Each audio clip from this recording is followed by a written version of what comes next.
នៅក្នុងជីវិតយើងអត់ខ្វះទេអ្នកស្រឡាញ់អ្នកស្អប់អ្នករកួនអ្នកបំផ្លាញយើងប៉ុន្តែយើងត្រូវចាំថានៅលើโลกនេះគ្មានអ្នកណាអាចបញ្ឈប់ភាពរីកចម្រើនរបស់យើងបានទេបើសិនជាយើងនៅតែបន្តអភិវឌ្ឍខ្លួនទៅមុខជានិច្ចជីវិតយើងអត់ខ្វះទេអ្នករំខានអត់ខ្វះទេអ្នកស្អប់អត់ខ្វះទេអ្នកចំណែនឈ្នានីសគុំគួនពេបជ្រាយប្រមាថមើលងាយហើយមនុស្សទាំងអស់នឹងគឺជាមេរោគធំណាស់ដែលធ្វើឲ្យជីវិតរបស់យើងមិនវិវត្តទៅមុខទេ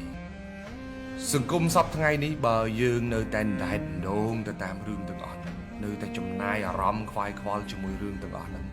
យើងទៅមុខមិនបានទេមួយថ្ងៃ24ម៉ោងចំណាយពេលតបតជាមួយគេអស់4-5ម៉ោងចំណាយពេលអន់ចិត្តមួយគេអស់4-5ម៉ោង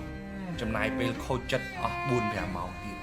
ចំណាយពេលរកវិធីឆ្លោះតបតនឹងគេវិញអស់4-5ម៉ោងទៀតមានពេលណាទៅរលុយ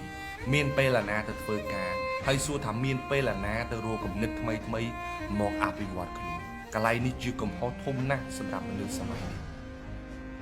ប្រឹងអភិវឌ្ឍខ្លួនឲ្យទៅមុខជានិច្ចមាសសុទ្ធកុំខ្លាចភ្លើងមនុស្សល្អក៏មិនខ្វាយខ្វល់ជាមួយនឹងពាក្យមូសាដែរធ្វើរឿងតែសុចរិតទៅគេយល់ឃើញបែបណាវាជាកម្រិតយល់ដឹងរបស់គេនិយាយពីអាក្រក់ពីយើងបែបណាវាគឺជាកម្រិតនៃចំណេះដឹងកម្រិតនៃសិលធម៌របស់គេបដោយទៅតាមគេខ្លះទៅយើងនៅតែវិវត្តខ្លួនទៅមុខជានិច្ច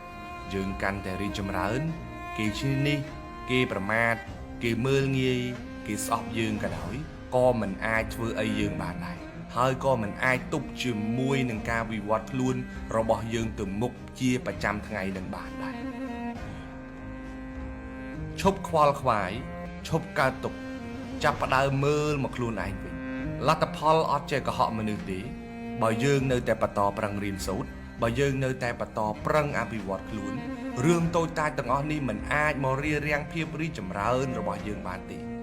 មនុស្សខ្លះនៅពេលដែលយើងនៅតែវិលវល់ជាមួយនឹងរឿងទាំងអស់ហ្នឹងយើងទៅមុខអត់រួចទេបើយើងចង់ឲ្យទៅឆ្ងាយពីរឿងទាំងអស់ហ្នឹងប្រឹងអភិវឌ្ឍខ្លួនបន្ថែម1គុណនឹង2ទៅមិនយូរទេសម្លេងទាំងអស់នោះនឹងកាន់តែឆ្ងាយពីយើងទៅឆ្ងាយពីយើងទៅដោយសារតែខ្លួនរបស់យើងរីកចម្រើនទៅមុខឆ្ងាយពីពួកគេ